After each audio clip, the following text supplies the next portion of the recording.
লাইফটাকে জটিল বানাবেন না। অল্প কয়েকদিনের দুনিয়া এমনিই কেটে যাবে, এটা ওই দিকে যেন না ঠকি, ওইদিকে ওইটা খেয়াল রাখবে। ওইখানে ঠকলে সব শেষ, আমও শেষ, সালাও শেষ। ওইখানে যেন ঠকে না যায়, এটা খেয়াল রাখতে হবে। তাহলে প্রথম ফ্যাক্টর হচ্ছে সুখী সমৃদ্ধ জীবনের will make our life simple. Simplicity is the কি টু হ্যাপিনেস। আপনি লাইফটাকে সিম্পল করবেন, আপনি হ্যাপি হবেন। রাসূল সাল্লাল্লাহু আলাইহি ওয়াসাল্লামের জীবনের দিকে যদি তাকান, দেখবেন তিনি তাই করেছেন। সুবহানাল্লাহ। সহিহ মুসলিমের একটা হাদিস শোনাই আপনাদেরকে। আম্মা জান আয়েশা রাদিয়াল্লাহু তাআলা আনহা বর্ণনা করেন। তিনি বলেন, একদিন সকালবেলা রাসূল সাল্লাল্লাহু আলাইহি ওয়াসাল্লাম আমার বাসায় আসলেন। ফজর নামাজ পড়ে এসে বলতে, আয়েশা ফজর নামাজ পড়ে আসছি, ব্রেকফাস্ট করার মতো কিছু আছে ঘরে? ইয়া রাসূলুল্লাহ, কিছু নাই। নাই? ঠিক আছে, আই এম ফাস্টিং, যাও আমি রোজা রাখলাম, রোজার নিয়ত করলাম। কত ইজি গোয়িং, কত সিম্পল বানিয়েছেন লাইফটা। আচ্ছা, আমরা হলে কি করতাম? একটু মিলাই নিজের সাথে।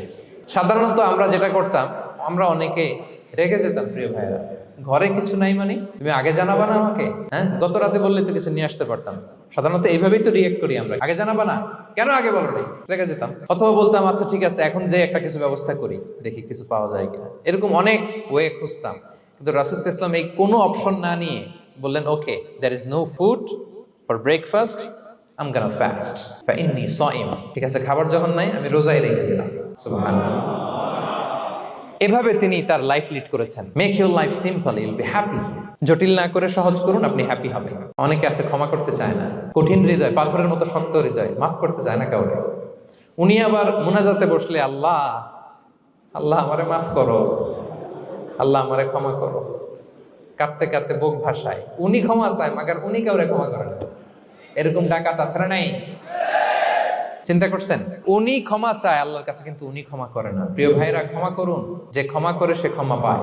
আচ্ছা, একটু চোখটা বন্ধ করে, চোখ বন্ধ করলাম আমি, জানা অজানা পাপের পাহাড়ের দিকে তাকালাম। এবার একটু চিন্তা করেন যে কি পরিমাণে ক্ষমা আল্লাহর পক্ষ থেকে আমার জন্য প্রয়োজন। চিন্তা করেছেন? এবার চোখ খুলুন, পাপের পাহাড়ের দিকে একটু তাকান।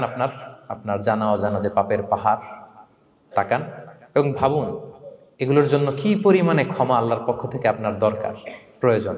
সেই প্রয়োজনের তাগিদে হলেও ক্ষমা করুন। খেয়াল রাখবেন, যে ক্ষমা করে সে ক্ষমা পায়, যে অন্যকে ক্ষমা করে না সে ক্ষমা পায় না। তাহলে আল্লাহর কাছে ক্ষমা চাওয়ার আগে আপনি আপনার পাশের লোকদেরকে ক্ষমা করবেন। পারা যাবে তো ইনশাআল্লাহ?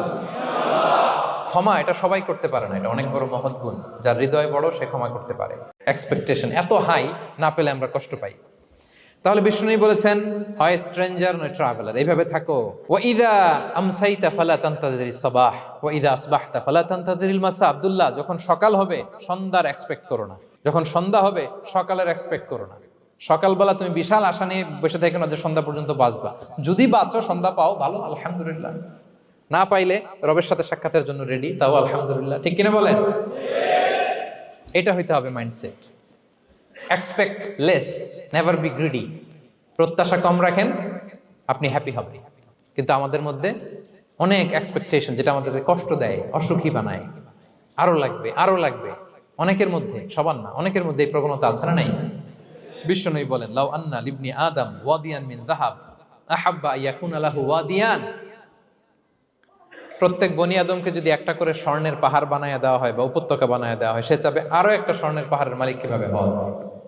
আচ্ছা বলেন তো, একটা স্বর্ণের পাহাড়, এটারে বেচা খাইতে খাইতে আমার 14 পুরুষও খাই শেষ করতে পারবে? তার একটা দিয়ে আমি কি করব? কিন্তু বিষ্ণু অনেকের প্রবণতা আরেকটা চায়। ওয়ালা ইয়ামলা আফাহু ইল্লা তুরাব। কবরের মাটি ছাড়া তার এই আশা, ভরসা, প্রত্যাশা কেউ থামাতে পারবে না। তাহলে আমরা যেন গ্রিডি না হই, লোভী না হই,